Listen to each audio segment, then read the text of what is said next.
Welcome into episode 31 of the 5 Reasons podcast. I'm Ethan Skolnick here, as always, with Chris Whittingham. We are doing something called an anthology on the Miami Heat stories. The first volume was with Jason Jackson. You can find that in our library if you subscribe on iTunes, Stitcher, Google Play, or any of our other platforms. Last week, we taped an episode with Eric Reid, the play-by-play man for the Miami Heat, the voice of the Miami Heat. It was so good that we decided to break it into 2 parts. So we have grabbed Eric for another episode today to put this up for you guys. And then the last episode, we closed with about 2005. We kind of got into the 2005-2006 season a little bit, but mostly talked about the early days of the Heat, the transition with Pat Riley, bringing in Alonzo Mourning, Tim Hardaway, and those teams, and then the drafting of Dwyane Wade in 2003 and everything that meant. And we're going to start today, though, with Eric on that 2005-2006 team, because I covered that team, Eric, and it was one of the more unusual teams I've ever covered, because to have a season that had so much turmoil, where you had so many personalities on that team, and then additionally the coaching change where Pat Riley steps back in for Stan Van Gundy, Shaq missing a lot of time that season, integrating him back in, and then that sort of remarkable playoff run where they have to go through Detroit again, and the way that Dwyane Wade played during that entire run. What sticks out to you most about that season, Eric?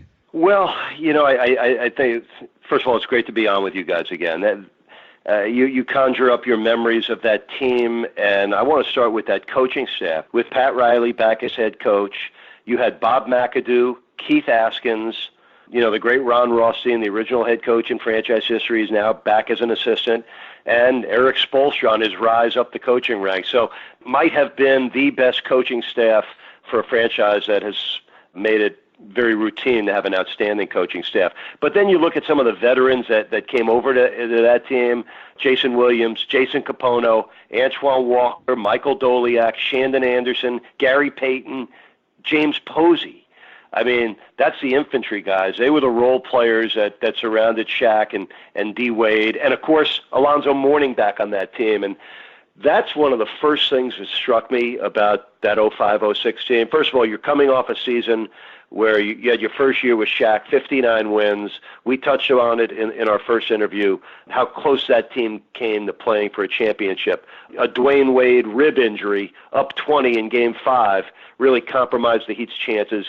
We talked about he didn't play in Game 6, played impaired and not effective in Game 7. So this team had a lot of motivation coming back, and, boy, they put some pieces around it. But when you had Alonzo Mourning and Shaquille O'Neal both wearing Heat uniforms, it struck me in many ways. First of all, Zoe was, they went 1-2 in their college draft. Shaq at LSU and Zoe at Georgetown. For me, guys, I'm not comparing them skill-wise to Wilt and Bill Russell, but similar skills. I mean, Shaq was the Wilt, and Alonzo Mourning was the Bill Russell type, the defender, the warrior, not as much natural talent as Wilt or as Shaq. And Shaq was this dominant personality. Zoe coming back for his second and final encore performance with the Heat. It was magical to see those two on the same team. And the way Zoe accepted that role, and, of course, if you go all the way to June 20th, 06, probably the best 13-minute performance in NBA Finals history. I remember making the call, nobody wants this more than Alonzo Mourning.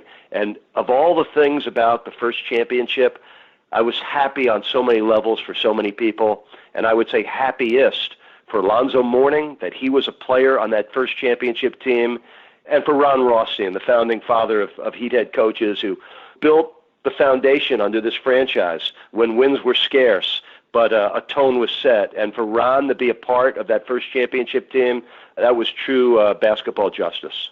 Well, we can't talk about those finals without bringing up Dwyane Wade's performances over the course of those 6 games. It's kind of remarkable when you kind of think about how in sort of the modern NBA or just in general discussion about basketball, you don't really think of players still on their rookie deal or players so young into their careers summoning those performances and those big of moments. And yet Dwyane Wade, it's kind of easy to forget that it was just his 3rd year in the league when he's turning in these ridiculous performances. Now, if we were doing this podcast in Dallas, there might be conversations about the officiating in that series, but just in general, the level that you saw Dwyane Wade rise to over the course of those playoffs and over the course of those finals. Well, you know what? That was his first step towards being a Hall of Famer and one of the great players in the history of the game because, it's when you do it there that the whole world sees and notices and remembers. So, in that series against Dallas, I don't know if Heat fans will ever see a better finals performance than Dwyane Wade put on. And in the 4 wins, he averaged 40 points per game. He was that good and on the game's greatest stage. And, one of my favorite moments, remember, we lose the first 2 games at Dallas. I mean, listen, there's so much that we could talk about. Remember going down 0-2 at Dallas in those first 2 games, and they were competitive games, but Dallas had their way, 2 double-figure wins, okay? And by the time we left Dallas, I mean, they're already planning the parade route. That's for real. There was a story in the Dallas paper that, they had gotten together to discuss the championship parade route. And this is a famous story. When the Heat come back to practice after returning to Miami before Game 3, Pat Riley writes on the board June 20th, 2006. And nobody knows what that means in that locker room. And Pat said, see that date? He goes, that's the date we're going to win the NBA championship. And that was 4 games from where they stood. And my gosh, that's exactly what happened. But, when you think my favorite game of that series, I know game 6 everybody would think that would be it. My favorite game was Game 3. Because if the Heat lose that game, the series is basically over. And Miami won the game 98-96. Wade had 42 points and 13 rebounds, okay? But what it took to win that game was a defensive play on the final play of the game. It's my favorite. I got a couple favorite plays defensively or overall. This is one of my top 2 defensive plays in the history of the franchise when Dallas is down 2 and they get an inbounds. I think it was Dirk that threw the inbounds. It was a near perfect lob at the rim for Josh Howard. Wade jumps up in the air with him and deflects it away with 0.2 of a second left. So one of the great performances in finals history took a deflection at the rim with, as time ran out to win that game. So it was a superhuman effort, and basically that's what it takes to be an NBA champion. One of the things that I remember about that, too, and I remember having a conversation with Pat Riley about this, about what he remembers, was Dwyane missing the 2 free throws at the end of that last game and having to sweat it out. It really did go down to the end of that situation. And you mentioned Alonzo, not only one of the most memorable performances you've seen in that short a stint, but also one of the most memorable post-finals press conferences. I think Alonzo was asked 2 questions, and he talked for over 10 minutes about everything that it meant to him. And then that post-game... That's not the Alonzo morning that I know. and that post. I want to correct my record. I think it might have been Game 5 that I'm talking that the Wade play would have happened. That was the 101-100 overtime win. So I think that was a play because Howard could have won it for Dallas. Yep. So I want to set the record straight on that. I think that was Game 5, but after Game 6, I remember that locker room and the storyline during that whole postseason was what was with that bowl in the middle of the locker room, that they kept bringing on the road with them, and the media kept having to walk around, and it was covered up all the time. Did you have any idea? Because we didn't find out until after the Heat won, and all of a sudden all these 15 strong cards were sprayed all over the locker room, doused in champagne. Did you have any idea what was in that bowl? I didn't at the beginning. I think it was a mystery to us all. I don't recollect exactly when I got clued into what that was about, but somewhere along the way in the championship run. And it was one of those Pat Riley bonding, motivational things. It was all in. It was everybody together. Everybody put, what was most important in their life and their family in that bowl. And, Pat, since that time, has handed out these cards. And it's a laminated card with a picture of a championship trophy on it, and it says only one thing on it: forever. And, man, if you're holding one of those cards, you are a very fortunate guy to have played or been a part of that team. Pat gave me a card a long time ago from that championship. I'm holding it right now. I just took it out of my wallet. It's cracked, but I'm going to keep it with me for forever. I mean, that's what a championship does for you. Just go back to Game 6 in Dallas, because I think that's something I'd like to share with you guys. And it goes back in Pat Riley's memories of experiences. One of his Knicks teams went to Houston for Game 6 and 7, and they went there with a 3-2 lead, and you know what happened. They got beat in Game 6, and then they got beat in Game 7, and they lost a heartbreaking way to lose a championship. So now, a decade later, more than whatever time passes, now Pat's in this position where he's taking his Heat team to Dallas for Game 6 and possibly a Game 7 with the Heat up 3-2. And now the mentality of how he's going to approach that with the 06 Miami Heat team, seeking their first ever championship. And, there's still a big poster picture in the corridor of Championship Alley that says 1 suit, 1 shirt, 1 tie. And it's cliche, it's become a slogan, but very real in terms of Pat's approach to Game 6 with a 3-2 lead. And his message was he's only taking clothes for 1 game. And now the team's in the hotel in Dallas getting ready to leave the hotel to go to the arena for Game 6. And think about this little detail. How do you deal with your team if you don't know if there's going to be a Game 7 or not? Basically, here's what he said to him. Bags on the bus. Check out, bags on the bus. If you don't do that, think of that tiny subliminal message. If you're leaving that door open, that maybe we're coming back to the hotel.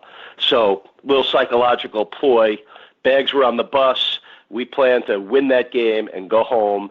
And when Jason Terry's shot hit off the rim, there it was. It had happened. The Heat win 4 straight games. The euphoria, it was one of the most surreal experiences of my lifetime, and I think in Heat franchise history, to not only win the championship, to win it on the road. It's so singular and individual, and it's just the team out there doing it with no help from the fans. It was such a personal victory for that team.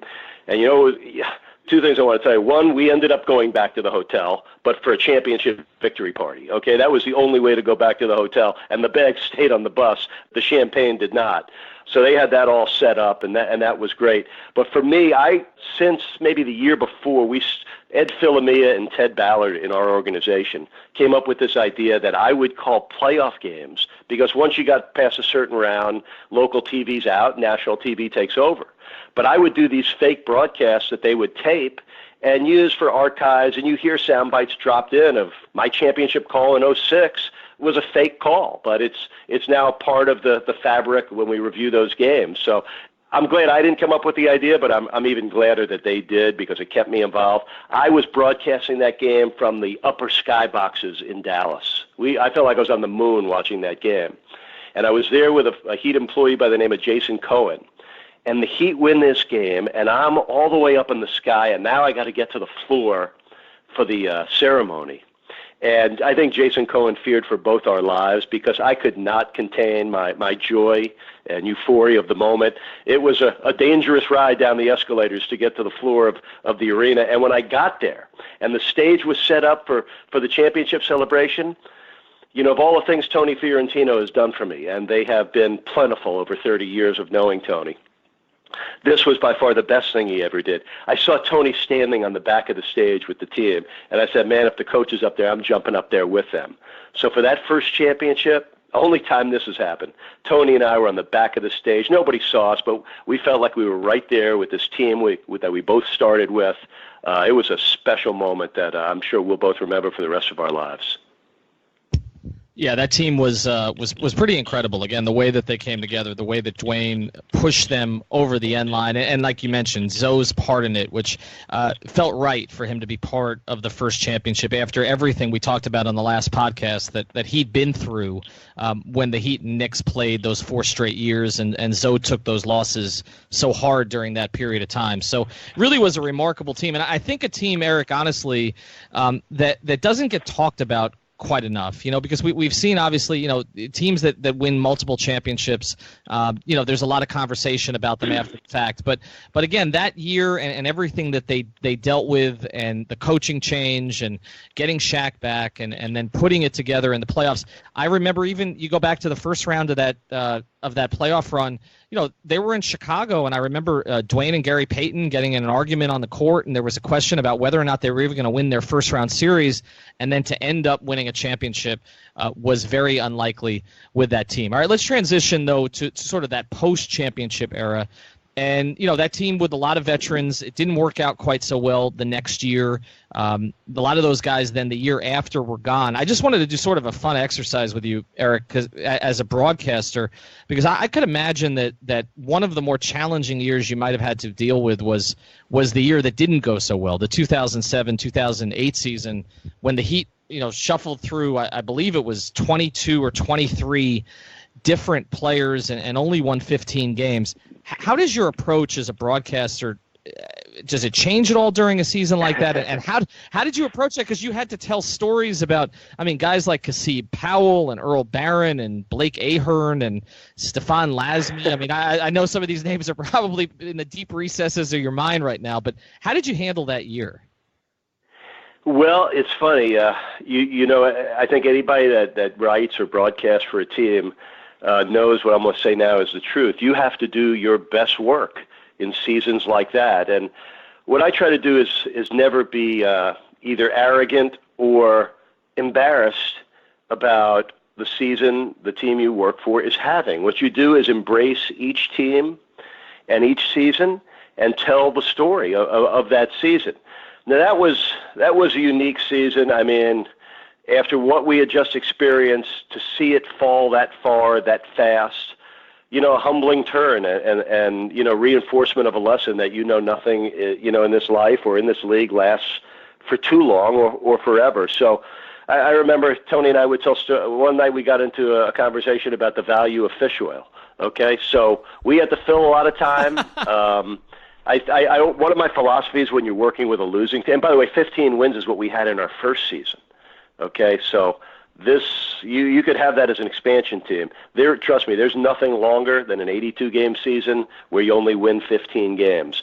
But I felt like we had a good season broadcasting, Tony and I, and we just did the games and told the stories of these personalities that were just passing through, and that's about all I remember out of that. I remember that they retired Ron Culps, put a banner up at the end of that 15-win season, and it was sort of a surreal post-game, post-82-game party of just relief that this long and difficult 15-win season had just ended.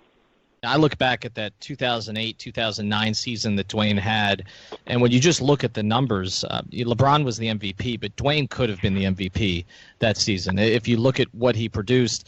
And over the course of those 2 years, he had so many moments, Eric, that I'm sure you remember fondly. This is my house, and the double overtime, or maybe it had been a triple overtime game against Utah at home. There were just a string of games where Dwyane was playing at a level that really, we always talk about the 2006 finals, but the level he played at over a 2-year period was arguably the best stretch of his career. As you mentioned, he didn't have a ton of help on those two teams, but But what sticks out to you about Beasley, at Shaq, at the end, for part of the season, Sean Marion came over, Haslam Chalmers, Daquan Cook. Dwyane was so powerful that year. He averaged 30 points, 7.5 assists, 5 rebounds, 2 steals, played 39 minutes a game. This was a great year for Wade. Now, I got the page open. I wouldn't remember this off the top of my head. But, there was a week in March. Wade had 48 in a double overtime win against Chicago. And then 2 games later, you just mentioned it, the triple overtime win against the Jazz, 140-129. Wade scored 50. So it was a special year in the career of Dwyane Wade, for sure. A lot of people sort of think in retrospect he should have won the MVP that season. And it is kind of crazy that his prime years were sort of spent in sort of those because, year 3 is still, you can classify it as pre-prime, even if he's scoring 40 points a game and wins in the NBA Finals. But kind of those next 4 years after that, Heat fans will remember them because obviously that's when you fall in love with a player like Dwyane Wade, but kind of lost in the context of NBA history because they weren't on teams they were really competing at that high of a level. But would you say, Eric, that those were Dwyane's best years? Well, statistically, they certainly were as an individual performer. And, it's a great lesson for any player, but very few get to experience what Dwyane went through to be at that elite level, one of the great players in the world, and you're with a team that you don't have enough to win a championship with. And I think that those years helped Dwyane Wade be ready to be a prime guy on a championship team, because you can remember in his evolution and his climb, leading the league in scoring was great. Winning a championship's better, even if you're scoring less. And I think that was the lesson learned for Dwyane Wade. And I think he was always about winning. But listen, every player wants to be the best that they can be. And at that point in Dwyane Wade's career, on this ascent to stardom, at a certain point, that wasn't enough. It did not satiate or please Dwyane Wade. He wanted more. And then he got more when he became part of one of the great trios in the history of the league. What I'll always remember about that, Eric, it was the locker room in Boston and then the post-game presser that Dwyane had after they lost that series in 2010. And Dwyane coming out and saying, I need help, and saying that very, very clearly in that press conference, that the 2 years, and, he kept talking about my belief is stronger than your doubt. That was the slogan during those days. And he'd certainly proven that he was an elite guy, a top 3 guy in the league at that point, but definitely needed help. And so then the transition to the summer of 2010, and where were you? Where did you watch LeBron's interview with Jim Gray? I mean, and take us through that a little bit in terms of how you knew this was going to be different. It's funny. I knew we'd get into the story of the recruitment and the reality of the big three. One of the great projects I've ever had the privilege of working on as a member of the Miami Heat. I've done it many times since, but this was the first time I was ever a part of it. It's one of the great examples of the basketball side of the Heat and the business side of the Heat combining to make a magical presentation. Pat Riley entrusted to Michael McCullough and his great staff of people the opportunity to be involved with making videos that the Heat are going to put on iPads and send to the free agents. Okay, this is a number of years ago, so it was a little bit of ahead of its time for the Heat to be that slick with it. And, it was the first time that I came to grips as I got to write some of the pieces that were on that and voice some of them, and they were directed, pointed vignettes with the Heat sales pitch. And I got a sneak preview of it and got a feel for what was going to be, what those players would be looking at. And it was the first time that I really started to believe that could happen. I mean, nobody in their right mind going into that thought the Heat were coming out of it with LeBron James, Chris Bosh, and Dwyane Wade. Yet, I mentioned the clairvoyance of Pat Riley. He saw the opportunity 2 years ahead of time. So it was special to prepare for that and be a part of the behind-the-scenes effort that helped open the door of that. I mean, I just thought it was really cool. But where was I the night LeBron was with Jim Gray? I was sitting in my bedroom with my wife, and we watched it on TV, and we had no idea the outcome. And I don't want to say this, but that might be the happiest I've ever been in my bedroom. And I'm happy there. But that was a special moment in time where the only thing I could compare it to was the day Pat Riley was announced as the Heat head coach, because as that move did, so did this elevate the Heat to not only a national team, but to a team on the world stage. And this was one of the great free agent coups of all time. I often said back then that other franchises should study the moves that Pat Riley made in the 2 years leading up to the summer of 2010 to see how you can manipulate free agency to the max. I thought it was artful and masterful, and to see that come together, of course, we all remember the night that they were introduced at the arena, and we had this sold-out pep rally that was so spontaneous and really a little bit loosely planned, because it all was just happening as fast as time goes by. And, Jose Pineda, the Spanish radio voice of the Heat, and myself were the MCs of this event when LeBron and Bosh and Wade all got introduced. The crazy thing was it was not supposed to be televised nationally. Somehow ESPN got the feed, and this thing, instead of just being our local event, became something the whole country saw. And I was the fool that asked LeBron the question. I teed it up for him for the not one, not two, not three. And I would have forgotten that, but a local radio personality by the name of Joe Rose here in Miami has played that clip many times, and it brings to mind that I was the person that asked LeBron, what did you really come here for? it was the start of what was, the Heatles and an amazing 4 years of this franchise and of NBA history. All right, I have multiple follow-ups on that, but I'll start first with the pep rally because you mentioned that's the happiest you've ever been in your bedroom. I stood up and started screaming at my television because of how excited I was the night of the decision, and then I scrambled. I went with my brother and a friend to that pep rally. I actually ended up in the montage for SportsCenter that night as like one of the cheering fans in the crowd. So sort of take us through how that whole thing came together, and then obviously you mentioned, I think it was on Heat.com, and that's how ESPN probably got the feed, but that has become one of the iconic clips. But what is that? Are you like running through with LeBron, Wade, and Bosh? Okay, here's what we're going to do. What were you kind of told about what was going to happen? And then also, because they had to sign their contracts before they can go up and do that, right? Like, they had to work all the cap machinations out. We were sort of isolated, Jose and I, and Michael Biamonte, there were other MC, hosts that were running part of this show. DJ Irie, I think, was there. And Jose and I are standing on the back of the stage saying, like, Jeff Crane, listen, the Heat's always organized. But this was sort of this open-ended thing, like, when are they coming out? What are we going to do? It was not a tightly scripted event. So it was really spontaneous, and I think it came off as that. The energy was pure. The joy was pure. It was an amazing night. It really was. By the way, I do want to amend one thing I said. I thought of another happier moment that I had in my bedroom, and this is a short, true story. The day that we found out my wife was pregnant with my 12-year-old daughter, we were older parents at the time. It was like a three-point shot at the buzzer. Could we have another child? And we had caller ID on our TV set. We had gone to the doctor's office that morning, and they said, "Hey, we're going to call you back." And the nurse said, "If it's good news, it'll be earlier in the day."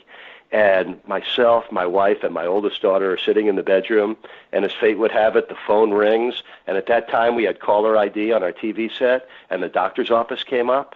And to be honest with you, that phone call, learning that my wife, Sonid, was pregnant with our third and this precious child, that was an even happier moment. But that LeBron moment, special. It was 1B on the on the list of on the list of moments. That's a good way to put it. Not that my wife and Dario would ever hear this story, but I had to set the record straight. No problem.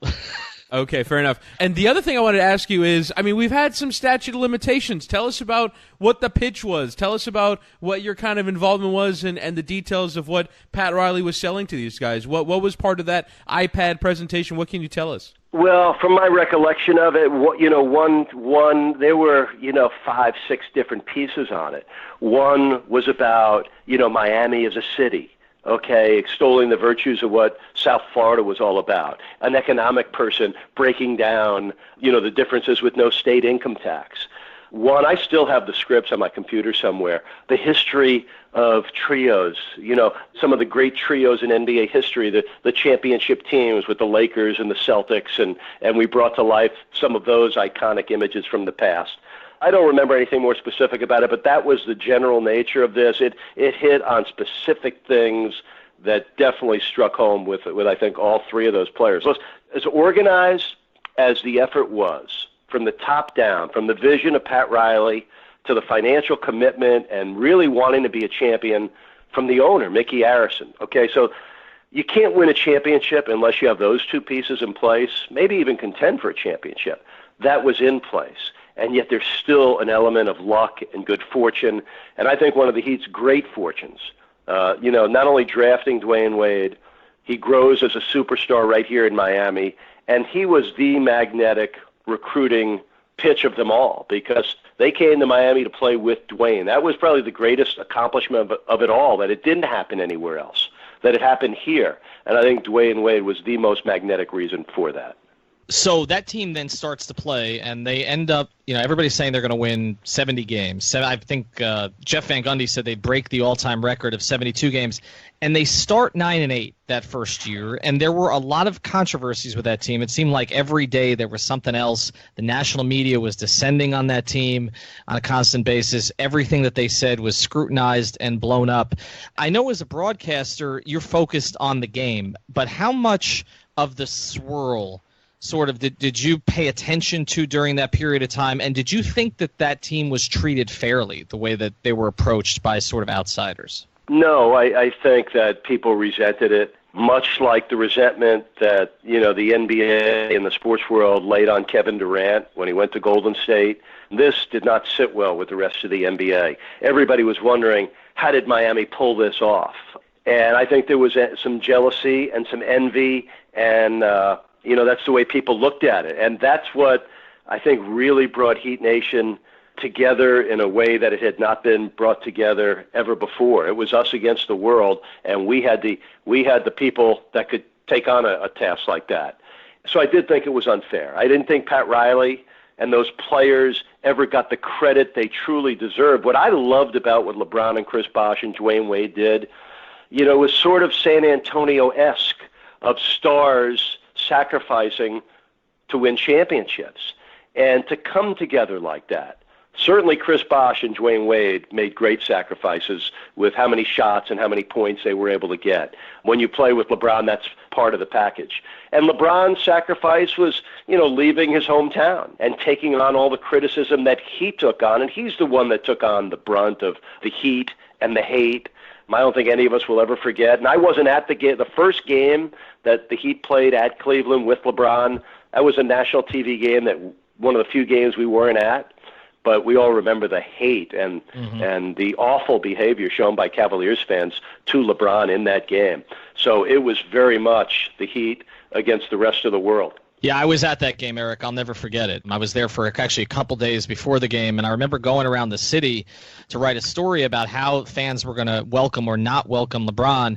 And any of the sports bars that you went to that are around the queue, when you went to use the bathroom and you used a urinal, staring up at you as a urinal cake was LeBron's face with his mouth open. I mean, that's what they were doing in that town. They were giving out 25-cent shots in the bars for the best LeBron joke that you could tell. And then we got to the arena that night, and we ended up, we started to see some batteries fly. And I remember watching the end of that game from the press room. It wasn't sort of deemed safe to be out there. No, it was a vile time, and I thought one of the worst behaviors I've ever seen by a fan base was the way the people of Cleveland. I could understand being disappointed, but the hate that came out. When you look back on those times and you think that LeBron is with Cleveland now, it is remarkable that he returned. That's a whole other set of circumstances. But I think going back to that first year with the Big Three in Miami, Ethan, you sort of set the stage of what the temperature was like with the predictions of 70 wins, and even the notion, I think, from those three guys. I think there was probably something inside of all of them that felt like, maybe this will be easy, and we've got it made. And they won a lot of games, but they weren't ready to win a championship. And when they got to the finals against Dallas, it's the only time of the Big Three era, and this is no secret. Everybody saw it happen. When the Heat finally lost that sixth game of that series, I'm sitting in the upper press box, and I'm realizing with about 6 to 8 minutes left in that last game that the reality of, wow, we're not only going to lose to this Dallas team that talent-wise was inferior, we're going to lose at home. We're going to lose the championship on our home floor. Now, we've won a championship on the road. There's no greater joy. Conversely, there's no greater pain than losing in a finals game to lose the championship at home. That's a stain that could never be washed out. And I just remember feeling at that moment of that game, wow, the moment was too big for this gigantic team we had, and it's not our time. It was Dallas's time. It's hard to explain how the series changed when they started Jose Barea. Jose Barea went to Miami Christian, and in Miami, now comes back and is a key guy. Like, this role player becomes this giant figure, and in these finals, it was an excellent move by Rick Carlisle. Why Barea gave LeBron and the Heat so many problems, but I think it all goes back to the element inside of them, thinking this is going to be easier to win a championship. And as painful as it was to lose in the finals that first year, I can't help but feel that it set the groundwork for what was to come, and that was, the back-to-back championships, and it very well could have been 3 in a row. But I think losing in that first round really set it up to be dynastic, and it would have been had LeBron not left. I think they had a chance to do what Cleveland's doing now, make repeated runs to the finals. But as painful as it was definitely a step in the right direction to show the Heat it's never easy to win a championship, even with three great players. Yeah, and the thing that I'll always remember about that first finals was, well, the first playoff run was, first off, the thing that kind of gets lost to history a little bit is that the Heat were the 2 seed in those playoffs because Chicago had such a good run, and it was kind of setting up for that big conference finals matchup between Miami and then Derrick Rose after he won the MVP when a lot of people thought LeBron should have won it, and then the Heat go out. I think they lost game 1 and then won 4 straight, and then Udonis Haslem turns in that ridiculous performance off of the injury, although actually it probably in the end harmed the rest of his career that he came back too early from that injury. And then you mentioned the fact that they weren't ready to win a championship, and yet you remember in game 2 they're leading 1-0, and then they go into a TV timeout up 15 with 7 minutes to play in the fourth quarter. And premature celebration right in front of the Dallas bench. And I remember at home prematurely celebrating. I thought that win was done and dusted. By the way, the Chicago thing, Chris, I'll never forget the feeling at the United Center. The Heat went on an amazing run to close the clinching game, and you could have heard a pin drop in Chicago. They could not believe what had happened to them. It was one of the most amazing comebacks and road victories, in the history of the franchise. I didn't realize, too, that it was such a low-scoring game. It finished 83-80. And the Heat had to come back from down by a pretty big margin. I remember, Chris, because it was one of my worst deadline writing experiences, because I had written a column basically about how they'd squandered their opportunity and they were going to have to go home and finish it there. And then that was one of the more I think that one gets lost a little bit in the Big Three era. What happened? No, it does. Because you know what happened? We're witnessing, Ethan, the Heat becoming the Michael Jordan Bulls. We were breaking teams' hearts and spirits and crushing other fan bases with, spectacular wins home and road. So the team had developed a grit and a toughness, and it was an amazing run. It really was. I'll always remember that post-game locker room, too, because there was a scene in Miami that was going on at that time, and the players had it on a television in the visiting locker room in the United Center, and they were watching them, and I remember LeBron and Dwyane screaming that Miami was going ham. That's what they were screaming in the locker room. So it really was a great experience, and really emotional for Dwyane, too, to win in Chicago. I remember him being the most emotional person in that locker room. But as Chris said, I want to transition a little bit to the 2 championships, and I know some of it bleeds together here a little bit, but what strikes me, Eric, is when you look back at that first team that they beat in the finals, and again, getting past Boston and Indiana, obviously during that period of time was always challenging, but that first finals against Oklahoma City, where when you look back at that team that the Thunder had that year, when you had on the same team 3 guys who are going to be league MVPs, with Durant and Westbrook already winning and Harden likely to win this year, what stands out to you about that first championship with LeBron in 2012? Well, I think the first thing that stands out was the series against Indiana in the conference semifinals. A series, it's funny, we were just in Indiana recently. I was talking with Mark Boyle, their radio announcer, Chris Denary, their TV voice, and we were recollecting, how great a rivalry that was. Remember, the Heat took out Indiana, I think it was basically 3 years in a row, twice in conference finals and once in the conference semifinals. This was the conference semifinals in 2012. James scored 40 in Game 5. He had 30 in Game 6. Wade had 41 with 10 assists in Game 7. And then you go to the Boston series. Another amazing series. The Heat go up 2-0, and then they lose 3 straight. And do you remember how deflating it was, a 94-90 loss in Game 5 at home, to fall behind in the series 3-2, and now you're going back to Boston for Game 6, and very few people thought the Heat had a chance to win that game. Again, they had just lost 3 games in a row in that series to the Garnett, Rondo, Paul Pierce. This was a terrific Celtics team, and this was as good a conference final as I could ever remember. And I think it was, maybe the greatest single performance that I've ever witnessed a Heat player have. LeBron in Game 6 at Boston, 45 points. He had 15 rebounds, an unbelievable performance in a win or die game. I just remember I think I still have it on one of my laptops as a screensaver, that glare that LeBron James had, that glare, that stare, that determination, that talent, and it turned into an incredible performance, and we remember how great Rondo and the Celtics played in that series. And then the Heat came back and won Game 7 handily just to get to the finals. So I'll never forget the conference finals against Boston. Truly a spectacular series. You go to the NBA finals, and I remember seeing Game 1, a game that was winnable for the Heat, and they wind up losing by 11, and they won the next 4. Just steamrolled the Thunder. And it was obviously telling and important for Miami to win that championship, second in the history of the franchise. It was unraveling for Oklahoma City. I mean, they never really gave the Durant, Westbrook, Harden trio enough time. James Harden was a young player.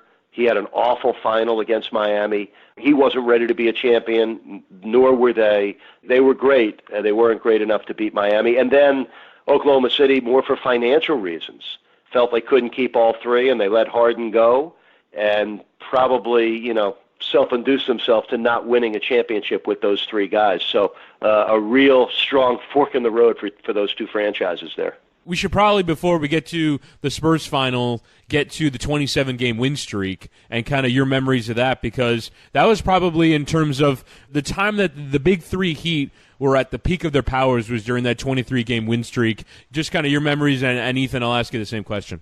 As you're talking about, I'm flashing back to streaks that caught the imagination of the whole country. There's an inscription on the inside of the championship ring from that year that commemorates that winning streak.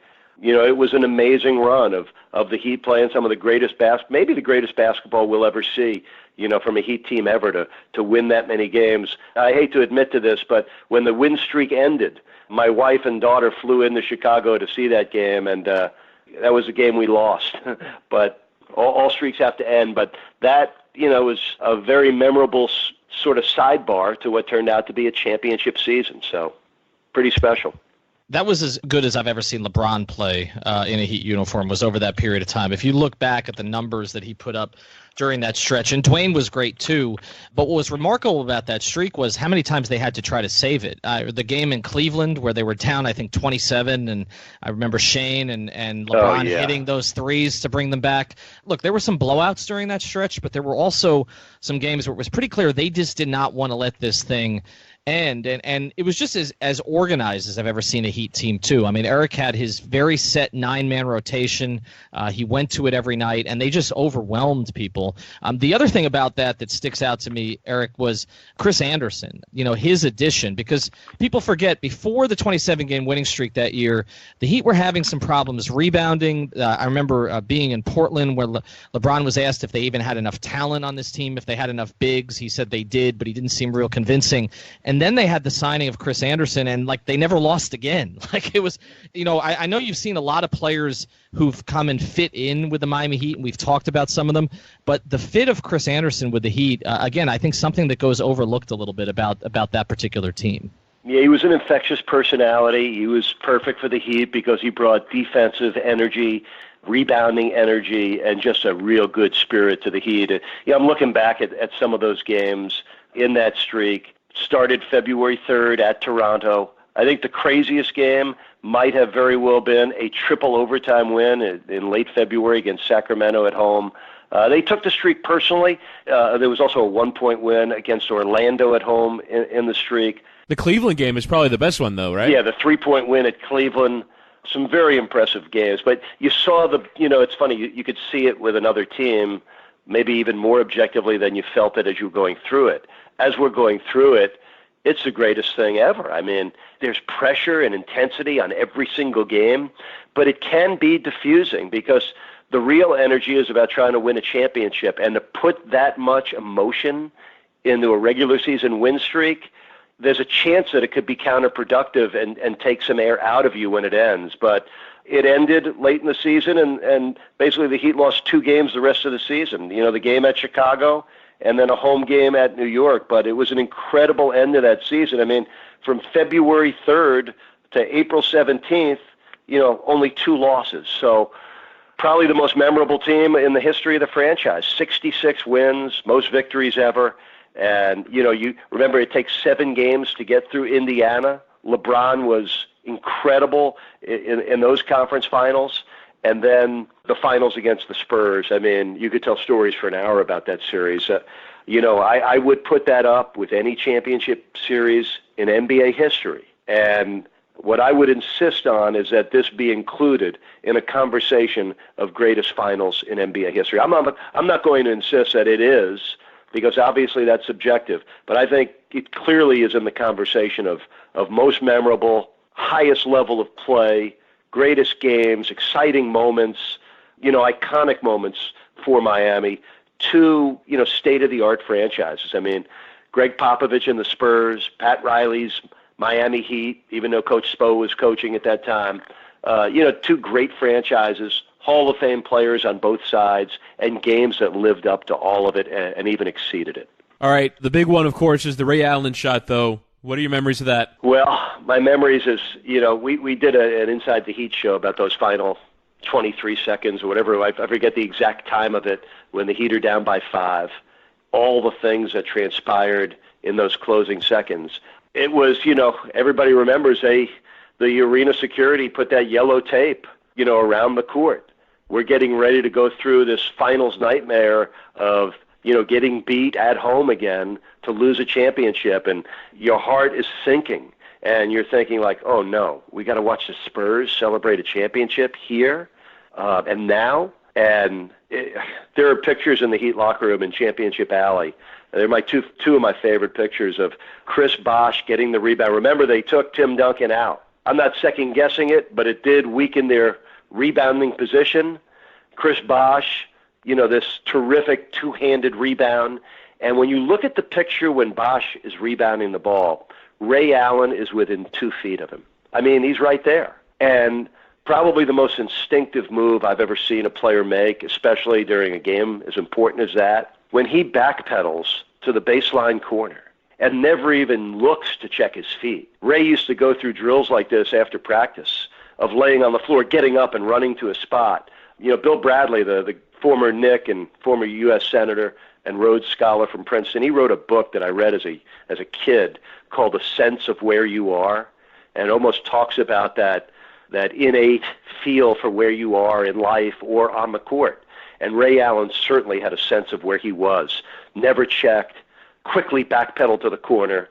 Bosh made a perfect pass with Ginobili going for the rebound. Allen quickly backpedaling to that corner and making that shot. And what people forget, about that great shot, all it did was tie the game. And the Heat had to go to overtime to win the game. So it took more great plays than that, but that was the play that did it. And, of course, Ray Allen, who was pretty well known around the Heat locker room of never using a curse word. I remember talking to his wife about this. Ray never swears. And when he made that shot, he looked over at the ushers and said, "Get that blank and tape out of here." So, wow, powerful, powerful moment. I remember having a conversation with Ray the next training camp when we were in the Bahamas, and he basically put it this way. He said that shot was the culmination of everything that I did in my career, that all of the preparation, everything, as you mentioned, the innate ability to know where he had to be on the floor, where his feet had to be so he wouldn't step out, what the clock situation was, that all of it was based on all of the preparation he did over the course of his career. So really is a remarkable moment. Eric, we want to transition here to give you an opportunity, because obviously there's a lot more memories that may be created with this current team. We'll see where that goes, and certainly you're going to be with them well into the future. But I wanted to give you the opportunity to look back on your broadcasting career a little bit and at the partners that you've worked with over the course of time and what they've meant to you. So I guess to speak a little bit here on Dr. Jack, obviously, who had such an impact on the organization, but what those years were like working with Jack Ramsey. Well, thank you for giving me the chance to speak about that. Before I get into that, the one, I mentioned there were 2 defensive plays in the history of the franchise that just are closest to my heart. The Chris Bosh closeout on Danny Green down at the Spurs end. That could have won the game for the Spurs, and Bosh came from all the way on the other side of the court and made it just blocked the shot and made it impossible. I thought it was the greatest closeout in the 30-year history of the franchise. Listen, I've been, so blessed to be a guy out there announcing college basketball with a dream of someday doing that at the NBA level. Listen, it's nearly impossible to land one of these jobs. you have to have talent, but you also have to be fortunate. And I was definitely, fortunate in getting a job with the Heat 30 years ago. I've had 8 or 9 different partners. I don't remember the exact number off the top of my head. Sam Smith was my original partner when I was doing color for the first 3 years. Sam was an experienced veteran play-by-play guy. I learned a lot of organizational things from Sam. Dave Wohl was my next partner, a guy who was played at Penn. I was so familiar with Dave's background, Eastern College basketball, an NBA player, coach. I remember when he coached the Nets. It was really fun. That was the first playoff year, and I got to share that with Dave, and he later went on to become the general manager of the Heat. So very neat experience. In working with Ed Pinckney for a short time, it was great. Ed was on our 96-97 team, one of the more special teams in Heat history, and when I got to know Ed then. Funny, that's the year I got to know John Crotty as well. John was also on that 96-97 team. But in working with Ed, it was a real treat because you got to work with, one of the most iconic figures in college basketball history for what his Villanova team did to win the championship over Patrick Ewing in Georgetown. And what I got to know about Ed that year we worked together was just exactly why he was a favorite guy in every locker room he ever played in or for, because he's a terrific guy. And now he's with Tom Thibodeau as an assistant with Minnesota, and we've remained close over the years. Working with Mike Fratello, a treat because of his, magnetic, warm, really great personality, another great coaching mind. We enjoyed a year and a half together. But, when I think about it, this is the truth now. For 23 of my 30 years, I've either been sitting next to Dr. Jack Ramsay or Tony Fiorentino. Jack and I shared 8 seasons and over 500 games together. In Jack, you're talking about, a championship coach with Portland in 1977, a Hall of Fame coach, and an even better person. And we got Jack during a time in his life where he was done with the stress of coaching. He was, a golden person to be with, one of the greatest people, maybe one of the most important, one of the greatest people I've ever been around. His positive nature, his bent toward fitness. He was ahead of his time with that. He set a great example for me in what to strive for, especially as you get older, keeping your body in shape. And I was going through a real rough time in my own personal life when I was working with Jack. For me, that was a time when I went through the loss of 2 children with my first wife, and then a divorce. And I always looked at Jack as sort of my lighthouse during some dark, stormy nights. Having a rock like Jack Ramsay to be with was great comfort. And that partnership, when it ended, it broke my heart. I understood that it was time for Jack to do national games and work a little less. But for anybody old enough to remember the Jack Ramsay days, Jack did color for a short time with Philadelphia before he came to the Heat. And when Jack joined us, it was still the Kevin Lockery era. The Reid-Ramsay broadcast duo, started in the Lockery era and then began with Pat Riley coming. So we got to bridge those years. And something, all these years later, Jack has passed away. We stayed in close touch after he left the Heat. Myself, Tony Fiorentino, Jose Pineda, and a number of other Heat people, we did go over to Naples for his funeral a few years back. I think it's one of the things I'm most honored that, talk about, I've only spoken at maybe 3 funerals in my life. And at Jack Ramsay's funeral, I was one of the speakers. And I made sure that Bill Schonely, who was Jack's radio play-by-play guy in Portland, he was the lone trailblazer person that had made the trip for the funeral. And he got to speak as well. Tough to lose him as a partner, tougher to lose him from this world, because the world is a lesser place without Jack Ramsay in it. But his warmth, first of all, he was so entertaining, way more so, and I think the Heat created this opportunity for Jack where he really evolved as a personality, this not only knowledgeable man, but a man with such great integrity and warmth. I used to love watching Jack do interviews after the game, and even more so without the camera and mic on him, the way he would interact not only with Heat players, but with players around the league. He took such pride and shared joy and knowledge and insight. He related to players young and old, and and was an amazing person to be around. And now, the last 15 years working with Tony Fiorentino, a real gift for both of us. For me, first of all, I met Tony in the first year of the franchise. We had a lot in common. We were both from New York State. Tony was a great high school basketball coach at Mount Vernon. That's where he first got to know Ron Rothstein. I was very close with Ron and Tony from the very first year of the franchise. Ron, I told you about the extraordinary access he gave me. So from that first year and through the first 15 years, Tony was my best friend on that coaching staff. And he started filling in the second year that Mike Fratello was working with us and missing games for national assignments. And to work with Tony, first of all, when Jason Jackson introduces us often nights, he'll say, and now to the Heat Originals. And we're both really humble guys who love the game and love our team and always put the game and our team first. So easy to do games with him. I think it's the one thing that both of us take equal pride in, is that we were the only, as this year finishes up, we are the only broadcast team in the league where both announcers are original employees of the franchise. And it's hard to let go of that. First of all, when you're really that friendly with the guy you're working with, that's a rare thing. Usually you're not working with somebody that's really in your life, one of your best friends. And Tony's a little bit older than me, so he's always been like that older brother that I didn't have. We have shared some of the best times in the history of the franchise, sitting alongside. I don't know. We respect the game, both of us, and to be able to interact with coaches and players and officials from every team in the league, we feel like we're Heat ambassadors, and we also, I think, we both take pride in telling the other team's story as intelligently and as well as we can. And Tony's, had an extraordinary commitment. For me, this is my only job. For a lot of color guys, they're involved with a lot of other things. And Tony has given 100% of himself over a 15-year period of time, actually over 30 years. But over 15 years, he's never missed a game.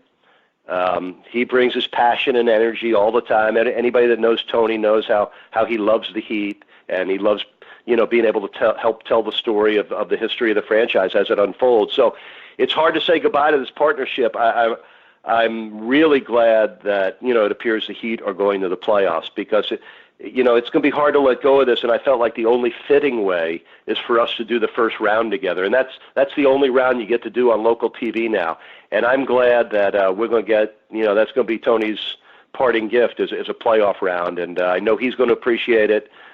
There's going to be a special night at the end of the season for Tony. I think the last game of the season, there's going to be a halftime ceremony honoring him, and I think not just from me, I think he'll be missed by the Heat fan base. And I think of not only the games we've shared, I haven't counted them up, but it's got to be over 1,000 games.